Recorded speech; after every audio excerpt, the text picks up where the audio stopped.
All right, and staying with developments around cabinet, according to one index, South Africans appear to be happier after the cabinet announcement. The index also points to an increase in international trust. So let's get a sense of how this index was put together, as well as dig deeper into what else they found. UJ Wellbeing economist Professor Talita Greyling joins us live now. Thank you so much, Prof, for your time. I mean, let's start with how happiness was measured and how this index works. Let's start with saying why we have to measure happiness. If you look at the Constitution, it says we have to maximize the quality of life of all people in South Africa. That includes refugees, immigrants, and whatever was previously mentioned. So the point is, if you want to maximize quality of life, one of the ways to find out is to see if people's happy. So a subjective measure. So that is what we're measuring. And this is accepted by the United Nations, a very valid measure of quality of life. But normally it will be done by survey. Now, as you will know, a survey will probably, it's historic because you get the data 2 years after the event. So what we are doing is we are measuring happiness in very close to real time. So within a day, we can tell you what was the effect of something of the announcement like the cabinet. This is based on big data. In our case, we use Google searches, which is then transformed and where we can extract it through Google Trends. And then we use various algorithms, machine learning programs, machine learning algorithms, then to extract the data and to combine it into an index. And that is what you will see. So the index is a number and it gives you a measure of happiness. Quite interesting, Prof, because, you know, sometimes when you log on to a platform like X, for example, and then people get to see all these different tweets about how bad this is and how bad this is, you know, looking at the criticisms around the cabinet and all of that, one would say possibly that's the sentiment. But it's interesting to, you know, hear what you've got to say here, to say that it actually largely does appear to be that people were happy. That's true. And now you must remember that we're working with Google searches. So it's words that people are searching. And those words we actually pick up as keywords carrying certain emotions.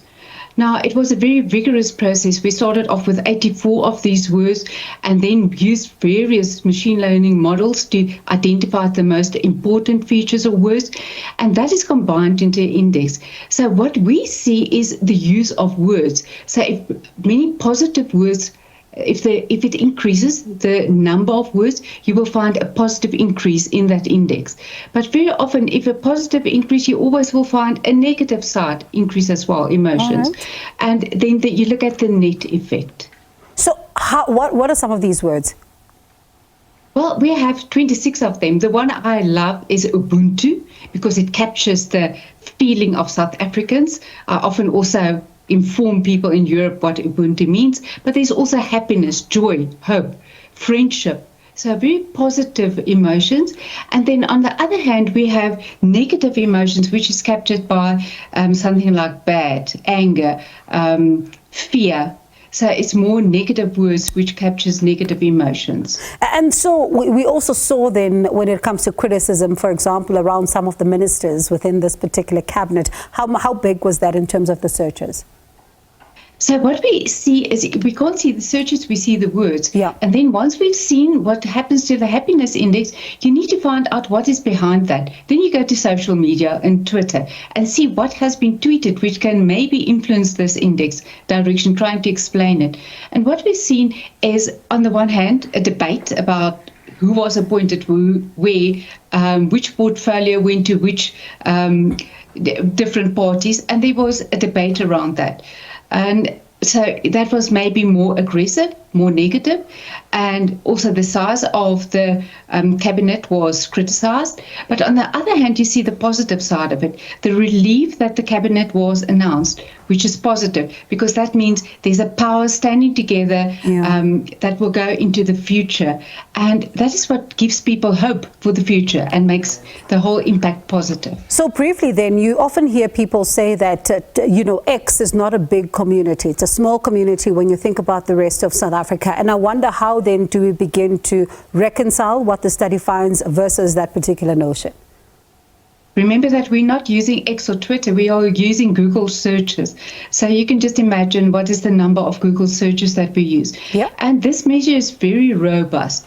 It has been validated against survey data, and we have also presented it on various global arenas, and it's very well accepted. I will take happiness any day. Thank you so much, Prof, for talking to us. Do appreciate your time and giving us a sense of how all of it works. That was UJ Wellbeing Economist, Professor Talita Greyling.